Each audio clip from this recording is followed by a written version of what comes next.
Om. Om. Om. Vasudhavendra Yogendram Natvayana Pradam Gurum Mamukshunam Hitartaya Tattva Bodha Vediyate.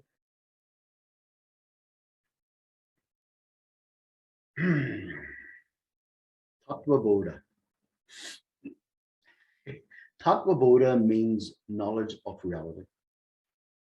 Tattva is the truth of everything, and Bodha knowledge is unfolded in this book.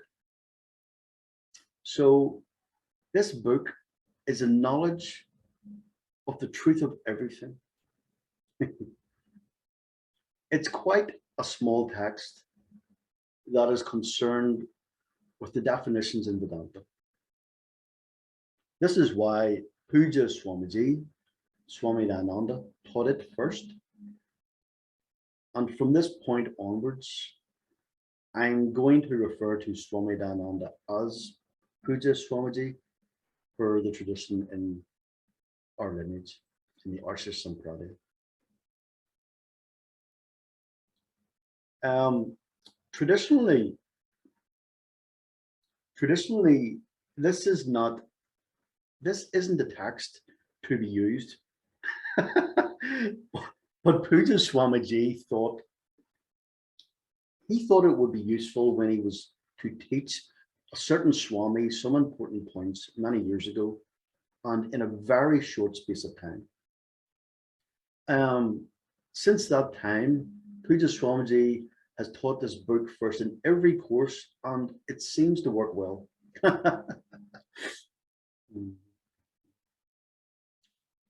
Sanatana Dharma.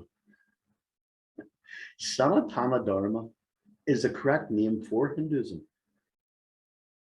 It's one of the oldest religions in the world, and Sanatana means everlasting, while Dharma, in this context, Dharma means justice, morality, justice, virtue, or morality. Sanatana Dharma, it's more than religion, it's a way of life. And the Vedas are the original scriptures for Sanatana Dharma, and even though a lot has disappeared, they were vast in number. The Vedas can be divided into two parts. First is Karma Kanda, which deals with action or work and is addressed to God, while the second is Jnana Kanda, and it consists of the Upanishads and concerns itself with non-dual, limitless reality. You. In short, the contents of this text, they're broadly divided into 5 sections. The first section, it deals with the 4-fold qualifications required for a spiritual seeker to undertake the Vedantic study. It's the foundation. The second section is the analysis of the individual. Vyasti means the individual, the microcosm, and the vichara means analysis. The second layer is called, the second chapter is called Vyasti Vichara. The third section is Samasti Vichara, the analysis of the total. Samasti means the total, the universal, the cosmos, or the microcosm.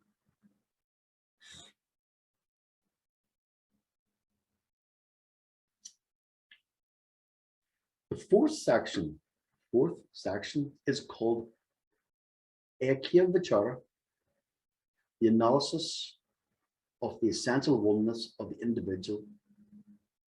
In other words, Vyasti and Samasti, the total. Ekya means essential oneness, and This is a core component of the teaching of Tattvah also, the action between Tat and Twan. The fifth and final section, Jnana Palam or Jnana Phalam, the benefit that will accrue to anyone who gains this knowledge. So it is called the Jnana Palam. Within each section, the topics which have been discussed, they're arranged in the form of chapters.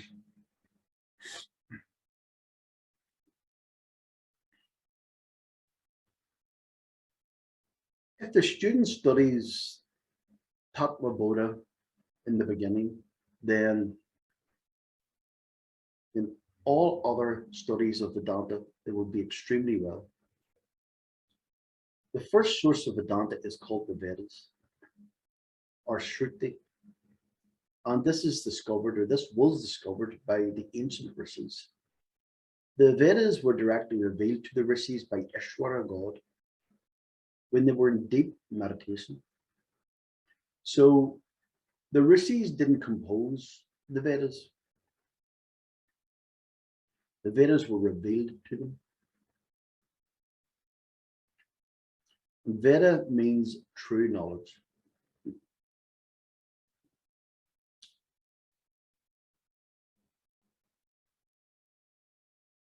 The second layer of knowledge is called Smrti. And this was written by the ancient rishis, and it elaborates on Shruti. The ancient rishis are the authors of Smrti, but not Shruti.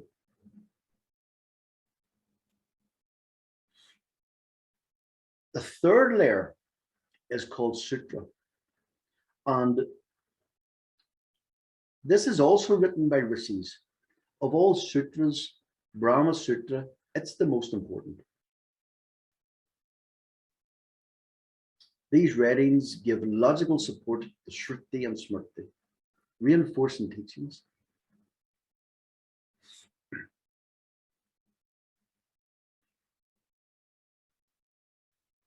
In fact, these three layers of knowledge, they are the most important in Vedanta. The Upanishads come under the Vedas or source, whereas the Bhagavad Gita, for example, is Smrti, and it was written by a great sage.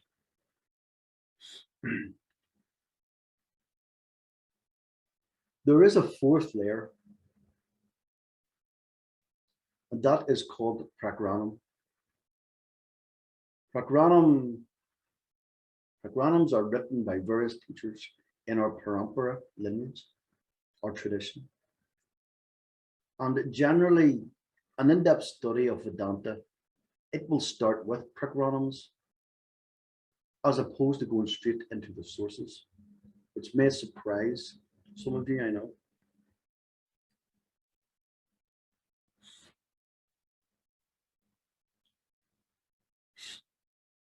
Tattva Bodha is one of the simplest texts written in a simple form and language. It's comprehensive and presented systematically. Generally, it is believed that it was written by Adi Shankaracharya, but there are opinions about this. It's a matter of debate.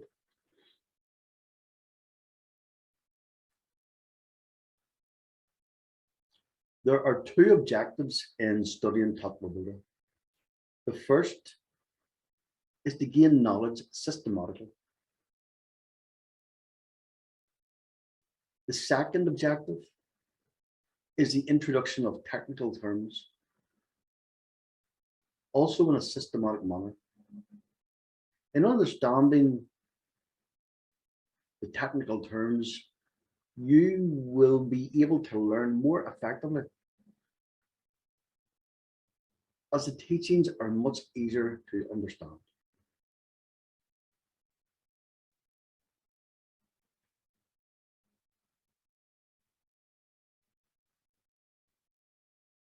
And now, excuse me, now we are going to look at the opening prayer. in a bit of detail. Vasudevindra Yogindram Natvayana Pradam Gurum Mumukshunam Hitpartaya Tattva Bodha Vidyate.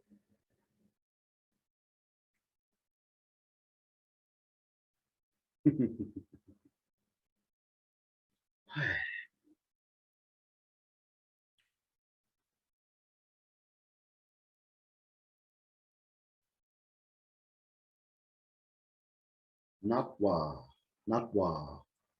Natva means having saluted. Vasudevindra Yogendram. Vasudevindra, the foremost of the yogins, Gurum, the Guru. Yana Pradam, one who gives knowledge. Tattva Bodha, knowledge of truth.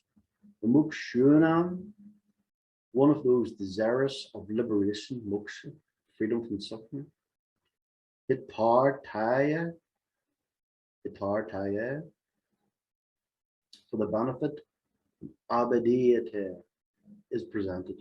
So altogether it means having saluted Vasudevindra, the foremost of the yogins, the guru who gives knowledge, Tattva Bodha, the knowledge of the truth, is presented for the benefit of those desirous of liberation.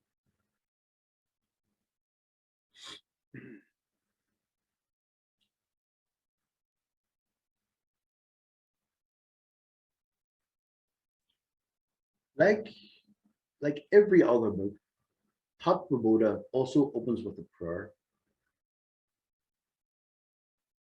The prayer is for the completion of the book and for the book to do what it's meant to.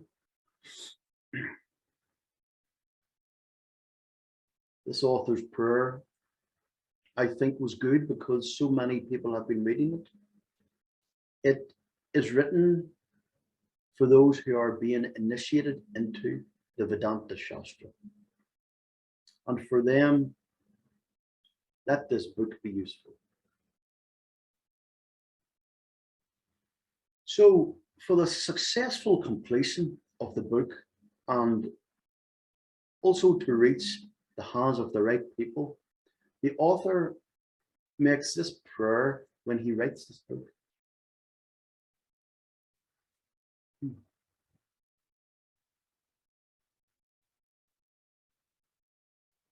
The tradition is that one does not undertake something or anything without a prayer.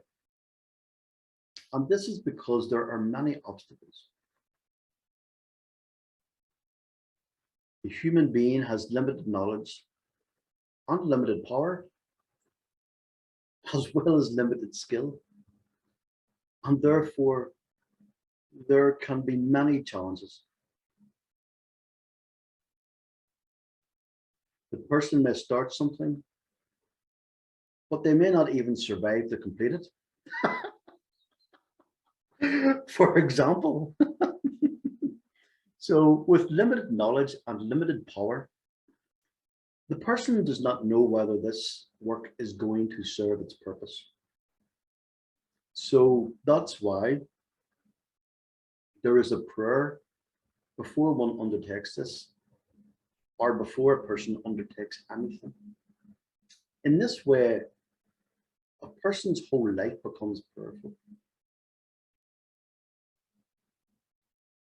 Without a prayer, one does not undertake anything.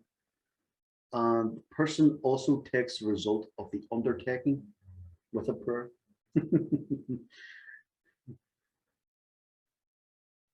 And here in Tattva Bodha, the first verse, it is a prayer.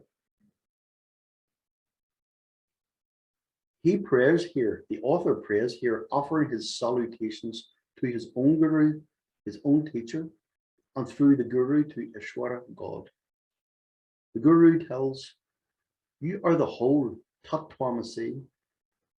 When he says, you are the cause of everything, you are the whole, then the guru must also certainly be the whole. Otherwise, you can't say that you're the whole. The guru is the same as Ishvara. This is how we look upon it. There is a truth to that. There is a truth in that, but we need to understand it properly.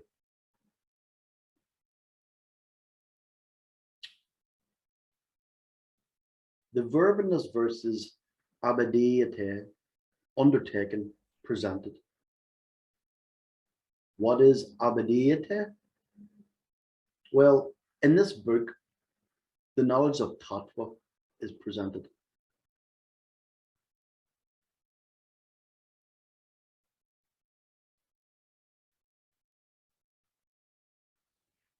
To whom is it presented? Well, the author is going to say that now. When he says Natwa, it means saluting, surrendering, offering prostrations. But to who? Guru, his own guru.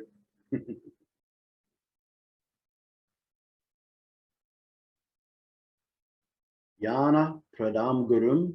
Here, Yana is real knowledge. Knowledge that is neither subject to negation nor improvement. It is knowledge of the whole. It cannot be improved upon.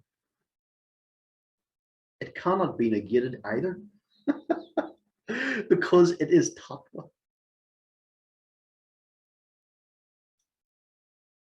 Knowledge of any particular object in this world can be improved upon or even negated, because in the wake of new discoveries, you can know something more about it. But here, it is knowledge of that which cannot be enhanced, knowledge of that which cannot be improved upon, and therefore it cannot be negated at all. That kind of jnana is only of the whole, and jnana pradam gurum is the one who gives that knowledge. In other words, the one who gives Atma Jnana, Atma Jnana, Brahma Jnana. And again, who is that guru here? The author is speaking about his own guru. Every guru needs to be Jnana Prada, giver of knowledge. The author's guru is no exception.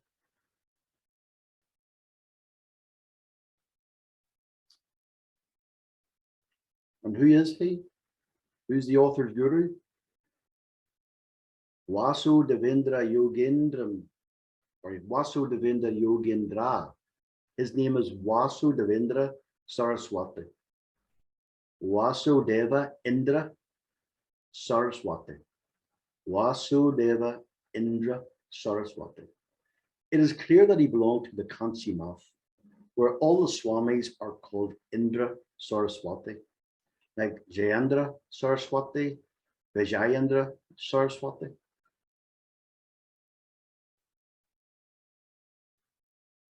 Sannyasins connected to Kanchi Math, they are all called Indra Saraswati.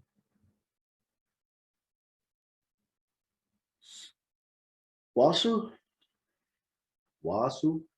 means the one in whom everything dwells, and Deva means the one who is effulgent, the Lord. He is Vasu and he is Deva. Lord Krishna is called Vasudeva. He is the son of Vasudeva. So we have Vasudeva, a word, and Vasudeva, Lord Krishna's name. The name of this author's guru is Vasudevendra, and he is Yogendra, Yoginam, Indra. Indra means Raja. So he is the one who is the king of yogis, the king of the yogis, a man of knowledge. Here, yoga is jnanam, jnanam, jnana. The author praises his guru, Vasudevendra, as the one who is the Raja of all jnana yogis. Natva, having saluted him, remembering him, this book, Tattva Bodha, is undertaken by me, Abhayataya Mea. There are already so many books of Vedanta. So why is he writing another one? If the author is repeating what somebody else has written, it's an unnecessary effort. Isn't that true? In the tradition, there is a responsibility on the part of the author to prove the necessity to write a book. Even Shankara had to defend Vyasi's writing of the Brahma Sutras. A work analyzing the subject matter of the Upanishads. Shankara wrote a commentary on it. And the one who comments upon Shankara's commentary has to defend Shankara. Each one has to defend the previous one.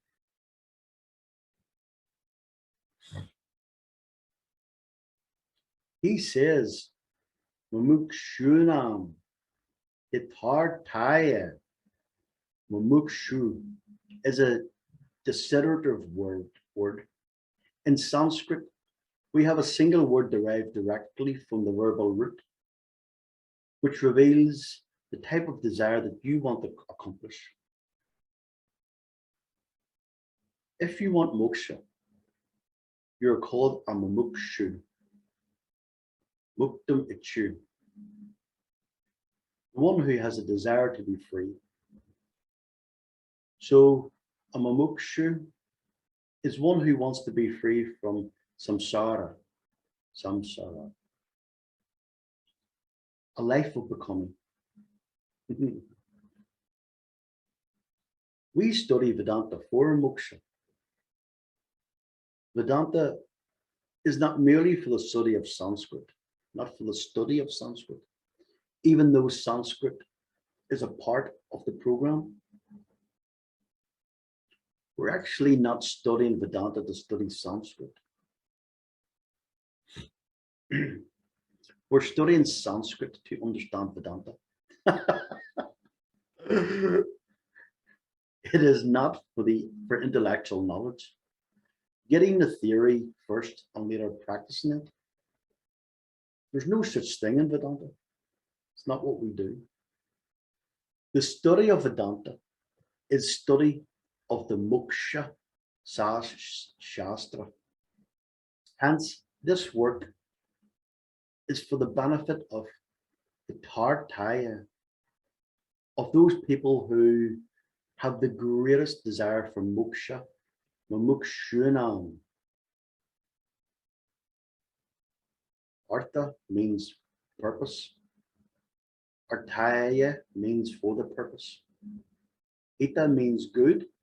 So for the purpose of something good, for the mumukshus.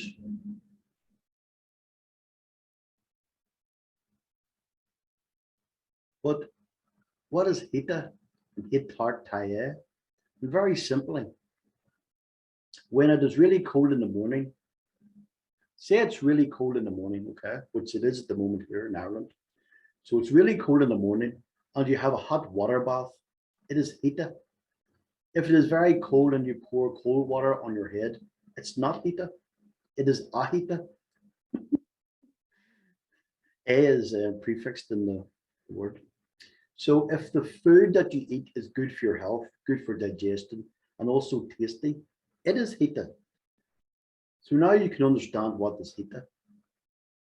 Kind words, consoling words, which make you recognize your goodness and strength, are hita. Words that are damaging are not hita, they are ahita.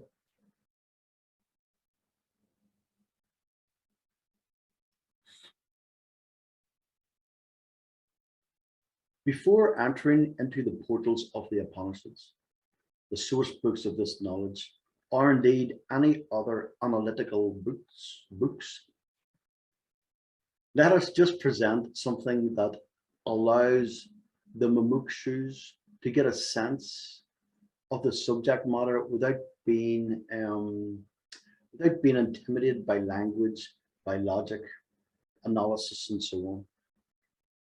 So, Gita here is for the purpose of easy understanding on the part of the seekers of moksha. Indeed, it is for that purpose even that this book called Tattva Bodha is undertaken by me. That is the prayer. In this, the author reveals not only his salutation, but also the subject matter by saying Tattva Bodha. The very first verse tells you the subject matter. It's very important.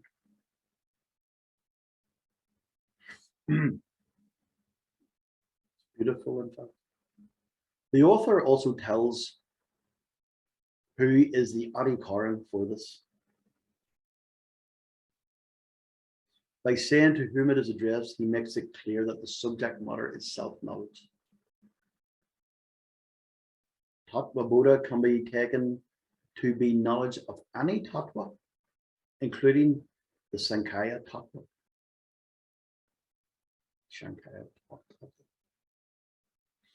Then, what tattva is this book talking about? And here, because Tattva Bodha is together with Mumukshunam, the adhikaran is clear, and by implication, the subject matter is introduced. The intended student, the intended audience is clear, and by implication, the subject matter is introduced. This subject matter is for the one who is committed to moksha. The adhikaran, the qualified student, is the one who wants moksha, and for that person, Tattva Bodha, abadiyate. So the subject matter, as well as the adhikaran, the mumukshu, are introduced.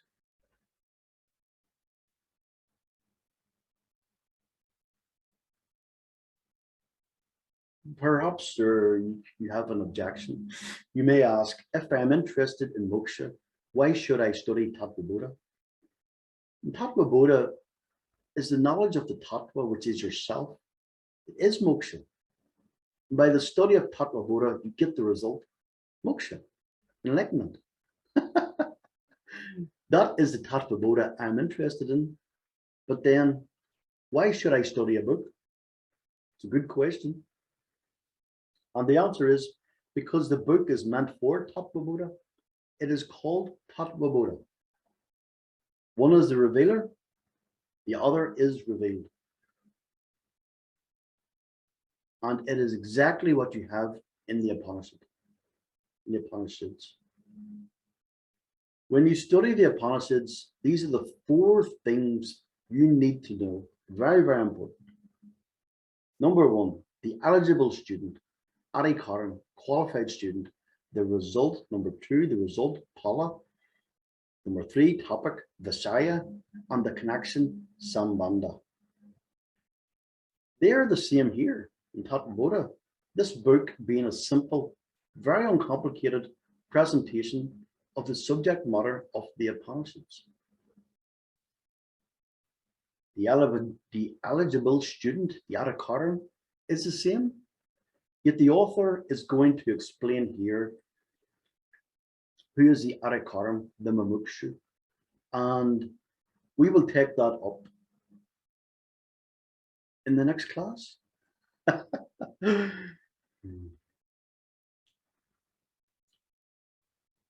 Om Shri Guru Bhyo Nama Hare Om.